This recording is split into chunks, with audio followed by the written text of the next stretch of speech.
Welcome back to This or That with Kobe and Cap. Oh, yeah. We've got a hot episode right off the presses for you today. Slide number 1. Numero uno.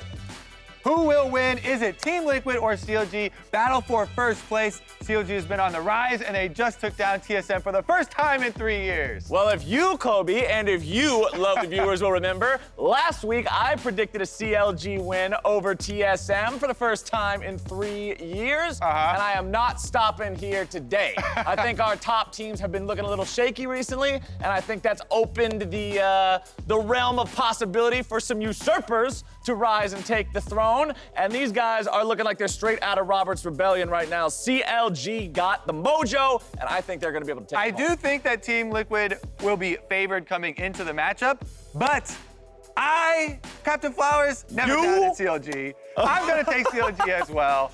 I think that the jungle and the bottom lane are gonna be the 2 most important matchups to watch. Tune in this weekend to check it out. Next slide. Number 2. Better TFT composition. All right. Okay. Glacial Rangers, extremely good based on RNG if you get your Glacial procs. Assassins, also based on RNG. Woo! Okay. I'm gonna say this one's definitely the best because this is a full build. Oh wait, you only have 1 ninja. Ooh. Yeah. If it was 4 ninjas and you dropped the Void, I would say definitely this. Void is kind of useless, but I'm seeing a level 3 Kha'Zix here. I'm still going with Assassins. I feel like Assassins right now, the majority of the time. Plus he has a Cho'Gath in there. I think it's gonna be good. Okay, so the problem with Void is, you said it yourself, Void is useless. I read the numbers on it, like somebody made a post on Twitter. It's a 15% damage increase. Which compared to a game where you can like one-shot people and do stuff like that, this is definitely not feeling as strong as some other stuff. This is literally the most frustrating thing to play against in the game for me because they just level 3 right here. They just freeze you Kindred or something? forever. What's this? So we got that's a Cassid. This is a Cassidon, and he's frozen enemy because frozen. Sejuani said you're not allowed to play the game. So we've got the Kindred right here. I think this is much more frustrating to play against, and this is bad. So I'm gonna give it to this. Basically, this matchup is roll the dice. If you jump in there with your assassin with Infinity Edge, that's level 3, and you crit, that character is dead. But if you jump in and get frozen, don't crit, then you get frozen. You're dead. I'm going with this. All right, I'll balance the RNG. I'll He's go with going that. with that. Next Number slide. 3. Let's do it. Higher win rate in Platinum. Is it Skarner or is it Skarner Jungle? Time out. Hold on, this is our U.GG slide of the day, so we'll get the answer immediately after this. Well, U.GG, thank you for giving me a Skarner slide. I do appreciate that. I love me some Skarner slides. But I do have to go ahead and give a disclaimer. This is one reason why win rates are a little bit tricky. I'm gonna go with this because I think this wouldn't be proposed if it wasn't the right answer. There's probably a maximum of 4 people that play this in the world, and they probably only play this. So I'm actually gonna give it to this, because there's a lot of noobs that do this and still build Cinder Hulk and Max Q. Yeah, so you're looking for it's a trick question. Yeah, this is definitely a trick question, because the only people playing this are people that will only play Skarner and nothing else, because I've been that guy before. All right, well, I will take the other side. I will take the bait of the trick question then. Okay. Because I think Skarner Jungle is better, but you're right. It's way better. It might not have a higher win rate because the play rate is small. This has no lane Let's get presence. the answer. U.GG says, Skarner support. You saw right through it, Captain Flowers. You knew it was going to be a low play rate. Me. All right, next slide. Thank you, U.GG, by the way, for supporting this or that. And Skarner, more the best. anticipated return. Is it Dignitas coming back or Immortals? I think, as far as what I've seen, Dignitas coming back. There are so many famous Dignitas players that are still streamers today. Their fan base is long and loyal. See, but I'm looking at the teams themselves, and Dignitas as a team had a pretty memey reputation for things around the Baron Pit, while Immortals had some of the most impressive, especially regular season runs that we had ever seen. I'm more excited for Immortals, personally. Okay. We agree to disagree. Next All right, slide. disagreement it shall be. More annoying bottom lane. Is it Sonateric or is it Yuumi plus Sivir? Both extremely strong. Both got nerfed on the most recent patch. I think Sonateric got nerfed harder. As far as annoying bot lane, the bottom lane, this is way more annoying. In the bottom lane, that's not that annoying. They heal up, okay, but you can go for all-ins on the Sona, you can kill the Sona. After they get out of lane, that one might be more annoying for your team fights. But I'm gonna go with the Sivir Yuumi. Okay, I'm reading this as like in the context of the entirety of the game, not just the laning phase. These are not fun to play or interact with at all. They just make everything invincible, and the heals are crazy. Like, I really find these two super obnoxious in that you have to punish them so hard earlier, it just becomes a death ball later on. I'm definitely giving the vote over here. I'm gonna agree with the boy Double Lift, who says, please just nerf this into oblivion. Thank you very much. Check, please. Next slide. It got significantly nerfed, by the way, on 9.13, which is live by now. Next slide.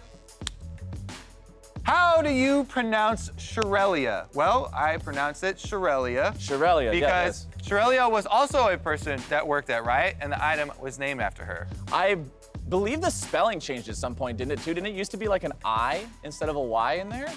I thought the original ShurelYEAH did not pay attention to the spelling. I thought it was. If there's a spelling change, but well, I know that it's ShurelYEAH. Back in the day, I always just called it ShurelYEAH, and that's what I've called it forevermore. So we both agree, it's this, ShurelYEAH. It's another case of someone worked at Riot called ShurelYEAH. It's not ShurelYEAH. ShurelYEAH, that is wrong. Also true for Veigar. There's a guy named Veigar, Icelandic name. It's not Veigar. I always get that one wrong. Which most people say. I always get that one wrong. I've said Veigar for... Correct your evil ways. All right, I'm trying to correct. Is that our last slide? I don't know, we got a bunch of them. No, it is not. Okay. Better for bottom teams trying weird things, learning new. I like the slide as well. Or sticking to the meta. I mean, sticking to the meta is a weird thing because the meta changes. I think they're trying to refer to like more standard play. Yeah. But I always like trying weird things, trying to upset the higher rated teams with newer stuff rather than, oh, we just got to try and play tanks in front scaling or whatever, because it's not as exciting of a game to me. Right. Like, so this one, obviously I've always promoted playing your own style and playing your picks instead of just going with whatever Korea happens to be playing at the time. That ship has long sailed. We're at a point where a lot of teams are more willing to experiment and play their own styles. That being said, I think that the meta is so open, and especially this season, we've seen so many different kinds of picks and so many different ways to play the game. I'm gonna take this slide as sticking to how you interpret the best way to play League of Legends to be, which is kind of what your individual meta is.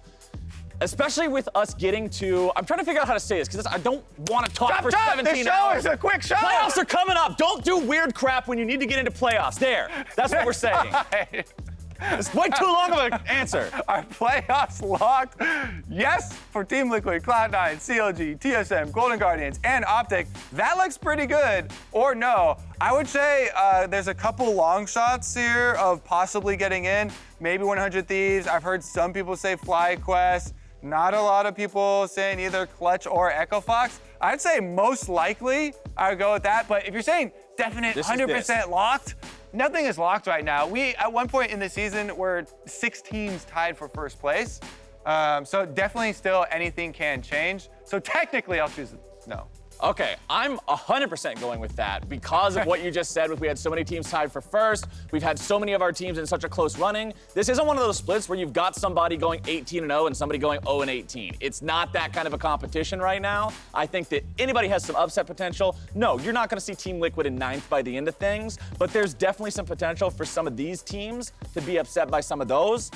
Couple more likely than others. Clutch and Echo Fox seem to be really struggling right now, but 100 Thieves and FlyQuest, there might be potential to sneak in there to number 6. I'm gonna go with that and say no. Next slide. Why does Cloud9 produce such good talent? It's actually insane. They constantly can pull up talent from their academy team, and even Kumo hasn't been playing in academy. They've been using Jukes. They've got just all these extra players. They've had multiple junglers over the years, support players, top lane players. Everybody on Cloud9. Is it good scouting or is it good coaching? I think a combination of both. They've got good culture on Cloud9, I think, for fostering new talent and seeking it out. So I can't really comment on the scouting process because I don't know anything about it. But I do know Reaper. He's a cool person, and I enjoy talking to him and hearing what he has to say about the game and just his general way of doing things, and especially, like you said, that team environment on Cloud9 where it just seems like a bunch of friends having a good time and also happening to be really damn good at League of Legends. I like this. I'm gonna go with that. All right, me too. Next slide. This is our last slide. More entertaining 1v1. 50-year-old Bronze 4 mom versus Rick Fox. Rick Fox is either Iron 2 or Iron 3 right now. Yeah, he's like Iron 2. And a 12-year-old challenger versus Freak. I think the 12-year-old challenger they're referring to is Revenge's brother, who was able to hit challenger. Both of these were on Reddit last week. And that versus Freak, I think, would be hilarious, but I think this one would also be fairly hilarious. Rick Fox is also a very good entertainer.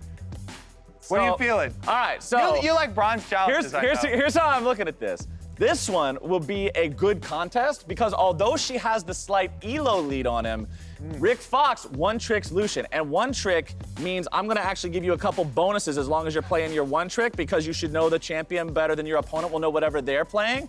This won't even be close. I don't think Freak has a chance. I think this guy funny is challenger. It's funny when Freak gets trashed, though. So yeah, I mean, more entertaining. Oh, entertaining. Well, I don't just want to watch my friend get stomped like that. I don't want to see Freak have to walk away in shame. So I'm going to go with this. Well, I do, so I'm choosing that. All right. Thank you for joining us for this episode. We'll be back next week. Don't miss it.